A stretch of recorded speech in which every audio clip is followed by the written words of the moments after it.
اعوذ باللہ من الشیطان الرجیم، بسم اللہ الرحمن الرحیم۔ آپ صلی اللہ علیہ وسلم نے شہری تنظیم کے لیے معاہدات کیے۔ یہ معاہدات صرف یہودیوں کے ساتھ نہیں بلکہ بیرونی ریاستوں اور قبائل کے ساتھ بھی آپ صلی اللہ علیہ وسلم کے معاہدات تھے تاکہ مدینہ کی ریاست کو استحکام نصیب ہو۔ آپ صلی اللہ علیہ وسلم نے جو انتظامی تدابیر کی ان کا جائزہ لینا بھی انتہائی ضروری ہے۔ آپ صلی اللہ علیہ وسلم نے جو تدابیر کی ان کی وجہ سے شہری ریاست کو استحکام ملا۔ مواخات اور میثاق مدینہ کی وجہ سے آپ صلی اللہ علیہ وسلم نے مسلمان سوسائٹی کو مستحکم کرنے کے لیے ایک اور عمدہ تدبیر اختیار کی۔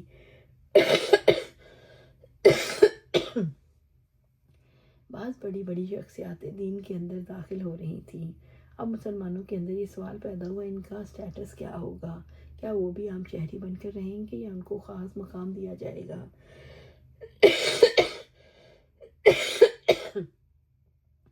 اس میں دو صورتیں ہو سکتی ہیں۔ آپ صلی اللہ علیہ وسلم نے پہلی صورت اختیار کی کہ مسلم سوسائٹی کے استحکام کی رکاوٹ میں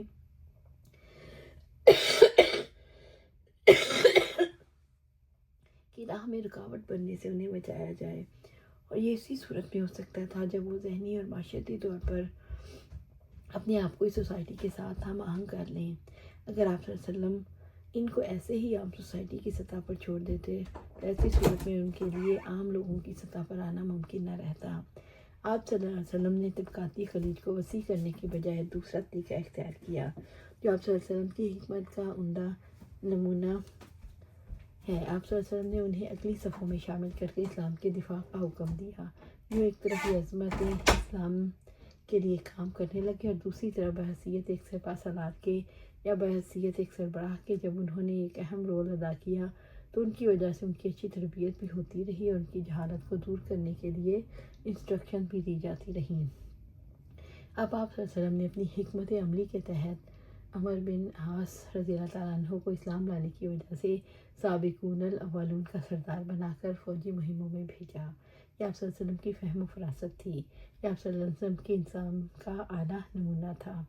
ابو سفیان نے پہلے تو اسلام قبول نہ کیا، اور جب اسلام قبول کیا تو آپ صلی اللہ علیہ وسلم نے انہیں انعام و کرام بھی دیا، ان کے گھر کو امن کی جگہ بنا دیا۔ جو اس گھر میں پناہ لے گا اسے امن مل جائے گا۔ آپ صلی اللہ علیہ وسلم نے انہیں لشکروں کی سرداری بھی دی، صوبوں کی گورنی بھی دی، اور اس طرح خالد بن ولید رضی اللہ تعالیٰ عنہ کو دیکھتے ہیں جب احد میں مسلمانوں کو شکست ہوئی تو اس کا سبب خالد بن ولید تھے، بہت بڑا سبب، اور انہوں نے دشمنوں کی طرف سے ایک اچھی تدبیر اختیار کی۔ بحیثیت مسلمان ہمارا عقیدہ ہے اللہ تعالیٰ کی ذات کے سوا کوئی فیصلہ کرنے والا نہیں، لیکن جب ہم ان حوالوں سے جائزہ لیتے ہیں تو ہمیں محسوس ہوتا ہے کون کون سے عوامل تھے جن کی وجہ سے مسلمانوں کو اس وقت شکست نصیب ہوئی۔